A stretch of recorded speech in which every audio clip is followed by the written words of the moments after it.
আলাইকুম। Comilla modern high school online class থেকে সবাইকে জানাচ্ছি অভিনন্দন এবং শুভেচ্ছা। আমি Khandakar Salma Sultana, Comilla modern high school সহকারী শিক্ষক, বাংলা। প্রিয় শিক্ষার্থীরা, তোমরা সবাই কেমন আছো? আশা করি ভালো আছো। আল্লাহর রহমতে আমিও ভালো আছি। আজকে আমি দশম শ্রেণী বাংলা প্রথম পত্র পদ্ম নিয়ে আলোচনা করব। কবি আব্দুল হাকিমের একটি বিখ্যাত কবিতা বঙ্গবাণী নিয়ে আজকে আলোচনা করব। কবিতা আলোচনা করার আগে আমরা কবি আব্দুল হাকিম সম্পর্কে জানব। কবি আব্দুল হাকিম সপ্তদশ শতাব্দীর মুসলিম কবি ছিলেন। তিনি আনুমানিক 1620 খ্রিস্টাব্দে সন্দ্বীপের সুধারামপুর গ্রামে জন্মগ্রহণ করেন। তার বাবা ছিলেন শাহ রাজ্জাক। মধ্যযুগের অন্যতম কবি আব্দুল হাকিম স্বদেশ এবং স্বভাষার প্রতি ছিল তার অটুট প্রেম এবং গভীর ভালোবাসা। তারপর দেখা যাচ্ছে যে তখনকার সেই যুগে প্রেক্ষাপটে বসে তিনি মাতৃভাষার প্রতি যে ভালোবাসা প্রেম দেখিয়েছেন, সেটা ইতিহাসে এক বিরল দৃষ্টান্ত, যেটা ভবিষ্যৎ প্রজন্মের জন্য একটা কালজয়ী আদর্শ হয়ে থাকবে। কবি আব্দুল হাকিমের একটি বিখ্যাত কাব্যগ্রন্থ সেটি হচ্ছে নূরনামা। তাছাড়া তিনি আরও অন্যান্য যে কাব্যগ্রন্থগুলো তোমাদের জন্য রচনা করেছেন, আমাদের জন্য রচনা করেছেন, সেগুলো হচ্ছে ইউসুফ জুলেখা, সৈফুল মুলক, তারপরে লালমতি, তারপরে হচ্ছে শিহাবুদ্দিন নামা, তারপরে নসিহতনামা। দেখো আমি বোর্ডে লিখে রাখছি, সৈফুল মুলক, তারপরে কারবালা ও শহরনামা, তারপরে হচ্ছে নসিহতনামা। এগুলি হচ্ছে তার জনপ্রিয় যে কাব্যগ্রন্থগুলো। আর এই বিখ্যাত কবি 1690 খ্রিস্টাব্দে তিনি মৃত্যুবরণ করেন। আচ্ছা প্রিয় শিক্ষার্থীরা, আমরা তো এই যে কবি আব্দুল হাকিম সম্পর্কে জানলাম, এখন আমরা বঙ্গবাণী কবিতা সম্পর্কে জানব।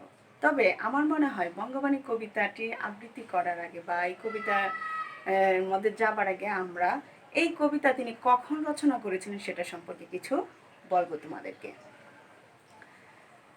যেমন দেখো, কবি আব্দুল হাকিম কোন সময়ের যুগে কোন প্রেক্ষাপটে বসে তিনি এই কবিতাটি রচনা করেছিলেন সেটা অবশ্যই তোমাদের জানা দরকার। তাহলে চলো শিক্ষার্থীরা, আমার সাথে আমরা চলে যাই সেই মধ্যযুগে। 1204 খ্রিস্টাব্দে ইখতিয়ার উদ্দিন মুহাম্মদ বখতিয়ার খিলজি যখন লক্ষণ সেনকে পরাজিত করে বঙ্গবিজয় লাভ করেছিলেন, অর্থাৎ দেখা যাচ্ছে যে সেই থেকে এই বাংলায় মুসলিম শাসন যেটার কি হয়েছিল সূত্রপাত ঘটে আর কি। সেই থেকে মুসলমানি আমল বলো, তারপরে মুঘল আমল বলো, নবাবী আমল, অর্থাৎ সব মিলে প্রায় 500 বছর তারা রাজত্ব করে, এই বাংলায় তারা রাজত্ব করে মুসলমানরা। এই সময়টি কিন্তু কবিতা লেখার জন্য খুব গুরুত্বপূর্ণ একটা সময় ছিল। তারপরে দেখা যাচ্ছে অর্থাৎ তখনকার সময় দেখা যাচ্ছে যে মধ্যপ্রাচ্য থেকে, মানে ইরাক, ইরান, আফগানিস্তান, সৌদি আরব থেকে প্রচুর পরিমাণে মুসলমান আমাদের দেশে আসতে থাকে। কারণ অনেকে আসতো যে ধর্ম প্রচার করার জন্য, আবার কেউ আসতো ব্যবসা বাণিজ্য প্রচার করার জন্য। আর যখন তারা এগুলো প্রচার করতে আসতো, তখন দেখা গেছে যে আমাদের সমাজে যে কিছু উচ্চ শিক্ষিত মুসলমান যারা ছিল, তারা তাদের সাথে মেলামেশা করতে শুরু করে, তাদের সাথে উঠা বসা শুরু করা থেকে তাদের বিভিন্ন যে আচার আচরণে তারা অভ্যস্ত হয়ে পড়ে। পরে এক পর্যায়ে দেখা যায় যে শিক্ষিত মুসলমানরা তখন বিশ্বাস করতে শুরু করে যে কোরআনের ভাষা হচ্ছে আরবি, হাদিসের ভাষা হচ্ছে আরবি। আর একজন মুসলমান হয়ে যদি এই আরবি ফার্সি ভাষা আমরা না জানতে পারি, তাহলে এটা কীভাবে হবে? সেই জন্য তারা কি করতো, ওই আরবি ফার্সি ভাষাটার প্রতি তারা খুব ঝুঁকে পড়ে। যার কারণে তখনকার সময় দেখা গেছে যে আমাদের দেশে, মানে সাধারণত যারা বাংলা ভাষায় কথা বলতো, যারা বাংলা ভাষায় সাহিত্য রচনা করতো, তো তাদের সাথে খুব অবজ্ঞা করতে শুরু করে তাদের প্রতি। শুধু এটা নয়, আরেকদিকে হচ্ছে উচ্চ শ্রেণীর ব্রাহ্মণ সমাজ।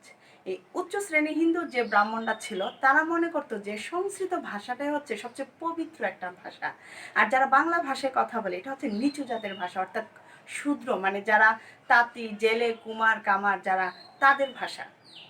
যার কারণে দেখা গেছে যে তারা ওই সাধারণ মানুষ সাথে তারা খুব খারাপ আচরণ করতো, তাদের ভাষাটাকে অবজ্ঞা করতো, অবহেলা করতো, মানে আমাদের বাংলা ভাষাটাকে। এই যে একদিকে উচ্চ শ্রেণী শিক্ষিত মুসলমান, আরেকদিকে হচ্ছে উচ্চ শ্রেণীর হিন্দু যে সমাজ, হিন্দু ব্রাহ্মণ সমাজ, এই দুই দিক থেকে কি করছে আমাদের বাংলা ভাষাটাকে এতটাই অবজ্ঞা অবহেলা করতো যে এই জিনিসটা লক্ষ্য করতে থাকে আমাদের মহাকবি যিনি হচ্ছেন আব্দুল হাকিম। তিনি খেয়াল করতে লাগলেন যে দুই প্রান্ত থেকে দুইজন ওরা যেভাবে বাংলা ভাষাকে অবজ্ঞা অবহেলা করতেছে, এই বিষয়টা দেখে তার মধ্যে ভীষণ পীড়া দিচ্ছিল। তিনি খুব ব্যথিত হচ্ছিল যে যে বাংলা ভাষায় জন্ম থেকে কথা বলতেছি, মায়ের ভাষা বাংলা, জন্মের পর থেকে এই ভাষায় তো আমরা কথা বলি, অথচ এই বাংলা ভাষাকে ওরা এইভাবে অবজ্ঞা অবহেলা করতেছে, তখন তিনি সেটা মেনে নিতে পারেননি। আর সেই সিচুয়েশনে বসে তিনি একটা মানে বাংলা ভাষার প্রতি তার যে অনুরাগ, তার যে ভালোবাসা, ওই অনুরাগ ভালোবাসা দেখিয়ে তিনি তখনকার সময় একটা কবিতা রচনা করেছিলেন। আর সেই কবিতা হচ্ছে বঙ্গবাণী কবিতা, যেটা আজকে আমি তোমাদেরকে বঙ্গবাণী কবিতাটা আবৃত্তি করে শোনাবো এবং তোমাদেরকে বুঝাবো যে কবিতার যে, আচ্ছা যাক শিক্ষার্থীরা, তাহলে তোমরা বুঝতে পারছো যে কোন প্রেক্ষাপটে, কোন সময়, কোন যুগে বসে কবি এই বঙ্গবাণী কবিতাটি রচনা করেছিলেন। ঠিক আছে শিক্ষার্থীরা, তাহলে আমরা এখন বঙ্গবাণী কবিতাটি আবৃত্তি সহকারে প্লাস তোমাদের এটা আমি লাইন বাই লাইন বুঝিয়ে দিচ্ছি যে এই কবিতায় কবি কি বোঝাতে চাচ্ছেন। তাহলে তোমরা কবিতাটা একটু দেখো, ম্যাম বলতেছি, তোমরা একটু খেয়াল করো ভালো করে। শিক্ষার্থীরা তাহলে দেখো বঙ্গবাণী কবিতাটি আমি তোমাদেরকে লাইন বাই লাইন বুঝাই দিচ্ছি, তোমরা একটু খেয়াল করো। কিতাব পড়িতে যার নাহিক অভ্যাস, সেসবে কহিল মুতে মনে হাবিলাস। তে কাজে নিবেদি বাংলা করিয়া রচন, নিজ পরিশ্রম তুষি আমি সর্বজন। তাহলে এখানে কবি বোঝাতে চাচ্ছেন যে সাধারণ বই পুস্তক পড়া যাদের অভ্যাস নয়, তারা তাদের মনের প্রবল ইচ্ছাকে কবি জানালেন। মানে যারা এই মানে বই পুস্তক পড়ার অভ্যাস নেই, তারা কাকে জানালেন? কবিকে তাদের মনের ভাবটা জানালেন।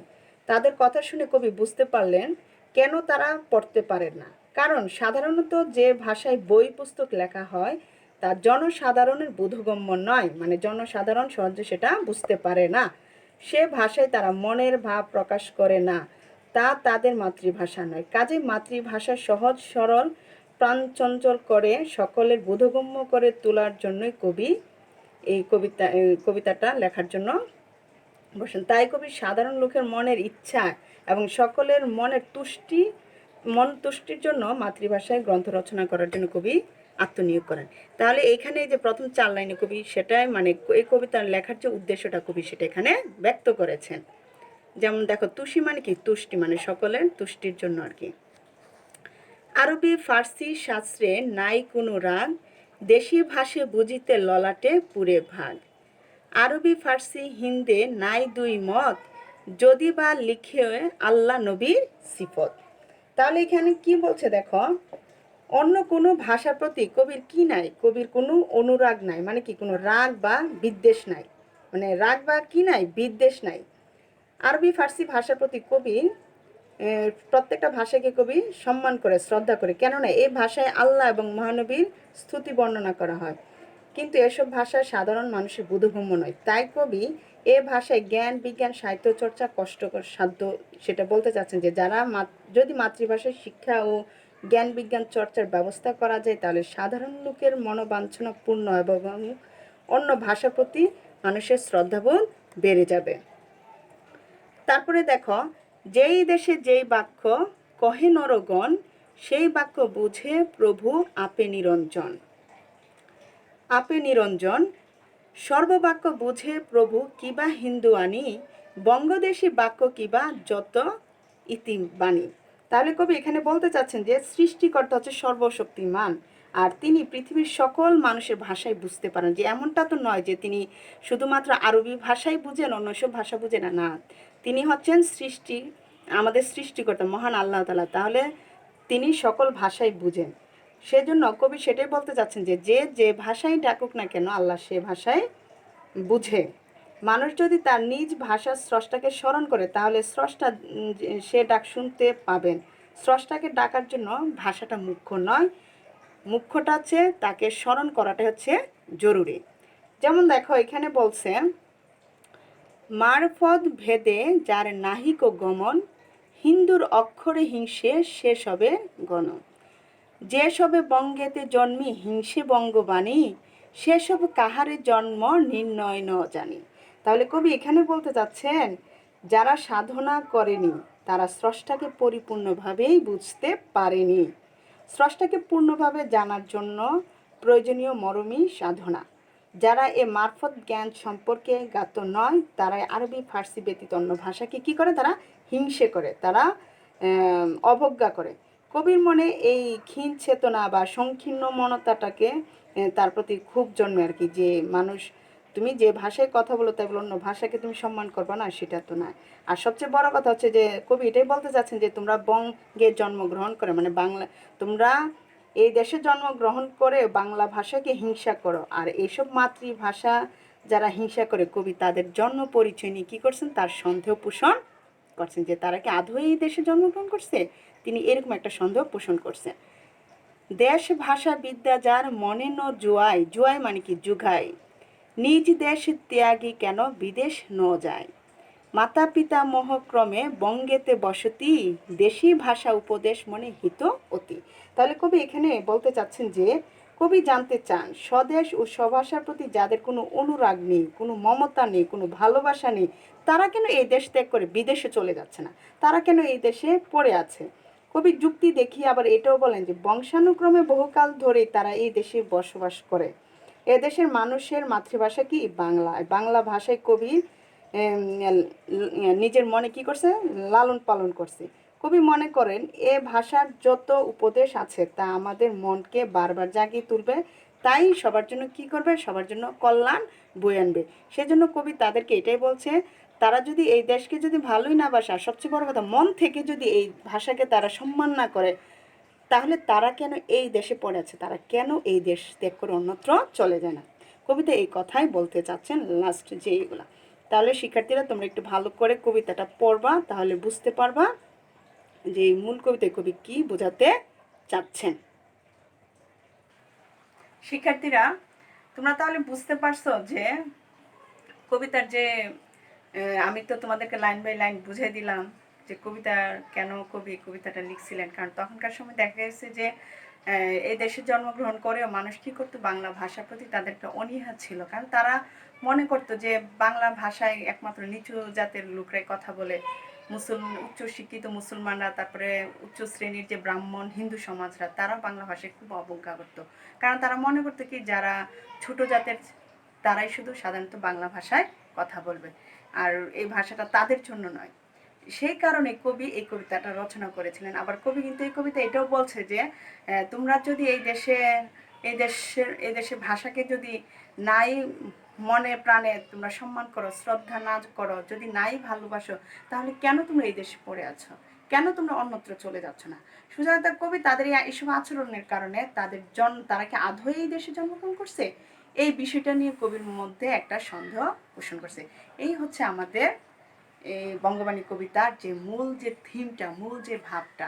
আর আমি তো তোমাদেরকে প্রথমেই বলে দিয়েছি বঙ্গবাণী কবিতাটা কবি কেন রচনা করছিলেন, কোন উদ্দেশ্য রচনা করেছিলেন এবং কোন প্রেক্ষাপটে বসে রচনা করেছিলেন। তাহলে শিক্ষার্থীরা তোমরা বুঝতে পারছো। তারপরে তোমরা মেইন বইয়ে যে মূল ভাবটা আছে ওইটা আরেকটু ভালো করে পড়ে নিবা। এখন আমি তোমাদেরকে একটু শব্দার্থগুলো দেখাচ্ছি। দেখো বোর্ডে আমি লিখছি যে শব্দার্থগুলা। হাবিলাস, হাবিলাস অর্থ কি অভিলাষ, অভিলাষ মানে কি ইচ্ছা, আকাঙ্ক্ষা, কামনা, বাসনা। কারণ তখনকার মানুষ কি করেছিল, যারা সাধারণ ভাষায় যারা সাধারণ মানুষ যারা আরবি ফার্সি বুঝতো না, তখন তাদের এই যে ইচ্ছাটা কবিকে জানিয়েছিল।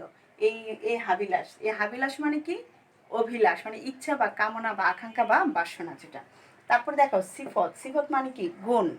তারপর নিরঞ্জন মানে কি নির্মল, এখানে সৃষ্টিকর্তাকে বুঝিয়েছে, মানে আল্লাহকে বুঝিয়েছে। তারপর দেখো বঙ্গবাণী, বঙ্গবাণী মানে হচ্ছে বাংলা ভাষা, বঙ্গ মানে কি বাংলার, বাণী মানে কি ভাষা, বাংলা ভাষা। তারপরে দেখো মারফত, মারফত মানে কি মরমী সাধনা, মারফত মানে কি মরমী সাধনা। তারপর হচ্ছে দেখো জুয়াই, জুয়াই মানে কি যুগায়। তারপরে দেখো ভাগ মানে ভাগ্য, ভাগ মানে ভাগ্য। আপে মানে স্বয়ং বা আপনি, আপে মানে স্বয়ং বা আপনি। শিক্ষার্থীরা আমি শব্দগুলো তোমাদেরকে দেখাইছি। তারপরে আমাদের মেইন বইয়ে যে একটা সৃজনশীল আছে, সৃজনশীলটা তোমরা পড়বা বাসায়। আর এই যে কবিতাটার মধ্যে যে লাইন বাই লাইনগুলো তোমরা বোঝার চেষ্টা করবা, কারণ এই লাইনগুলো থেকে কিন্তু তোমাদের অবজেক্টিভ আসবে বা জ্ঞানমূলক প্রশ্ন আসবে তোমাদের। আর কবি পরিচিতিটা ভালো করে পড়বা, আর সোজা কথা কবিতার যা আছে সব কিছু ভালোভাবে পড়বা। আর সবচেয়ে বড় কথা, তোমাদের বেশি একটা কোশ্চেন আসে এখান থেকে, যেমন কবি আব্দুল হাকিম কোন যুগের কবি ছিলেন, তিনি কোন যুগের কবি ছিলেন? সপ্তদশ শতাব্দীর মুসলিম কবি ছিলেন। তো এই প্রশ্নটা প্রায় সময় দেখা যায় তোমাদের পরীক্ষায়। তো তোমরা এগুলো একটু খেয়াল করে পড়বা, দেখবা আশা করি কমন চলে আসবে আর কি। তোমরা একটু ভালো করে পড়ো। আর আজকে তাহলে এই ক্লাস এখানে বিদায় নিচ্ছি, কারণ ক্লাস তো শেষ। আর সবচেয়ে বড় কথা, তোমরা বাসায় থাইকো, ভালোভাবে পড়াশোনা করো, বাসাতে বের হয় না, দেশের পরিস্থিতি ভালো না, আমাদের জন্য দোয়া করো। আর তোমরা সুস্থ থাকো, বাবা মার কথা শুনবা। ওকে, ভালো থেকো শিক্ষার্থীরা। আল্লাহ হাফেজ।